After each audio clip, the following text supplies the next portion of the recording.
আমাকে আজ সেই দেখতে লাগছে, কি জলজলে স্কিন। আমি না এক্কেবারে সিনেমা হল। সিনেমা হল না আমার কলা। 30 মিনিট চালিয়ে রাখলে তো হিট হয়ে পোদ গরম হয়ে যায়। বেশি না বকে পোদে ভিজা ন্যাকড়া বাদগা। ও ভাই, মুখ সামলে কথা বলবা।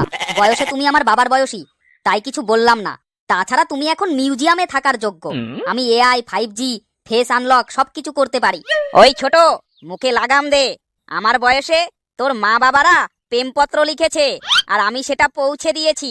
মিউজিয়ামে আমি থাকবো ঠিকই, কিন্তু মানুষ আজও আমাকে স্মৃতি বলে সম্মান করে। আরে দাদা, আপনি এখনো জীবিত আছেন, এটা আপনার বাবার ভাগ্য। আর কয়দিন পরে তো পটল তুলবেন। যান, বেশি না বকে মিউজিয়ামে গিয়ে হরিনাম করুন। মানুষ এখন আমাকে চাই। তোকে চাই? তোকে চাইলেই তো মানুষ ফাঁদে পড়ে। নেট, ফেসবুক, ইনস্টা ভিডিও দেখে দেখে তো চোখের গুষ্টি মেরে দিচ্ছে। আমি দিই জ্ঞান, গুগল, ইউটিউব, খবরে খবর। আমি না থাকলে কেউ টিকে থাকতে পারতো না। ওরে বাপরে, তুই জ্ঞান দিস না, তুই নেশা দিস। তোর কারণেই তো বাচ্চারা আজ পড়াশোনা ছেড়ে পাবজি আর ফ্রি ফায়ার খেলছে। আমি তো আর জোর করে খেলাই না, ওরা খেললে আমি কি করব? তোর জন্যই তো সমাজের আজ এই অবস্থা। আগে সকাল বিকালে কত পাখির ডাক শোনা যেত, আর এখন শোনা যায়?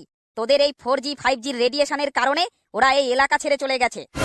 দেখ ভাই, তোর কি হিংসা হচ্ছে আমার মধ্যে এই সব ফিউচার আছে বলে? এখন এআই এর যুগ, আমি এআই। তোকে তো খালি রাতের বেলায় টর্চ হিসাবে ব্যবহার করে। তাই তো, আমি অন্তত তোর মতো নোংরা ভিডিও দেখাই না। ওটা তো ইউজারের দোষ, আমি কি করব?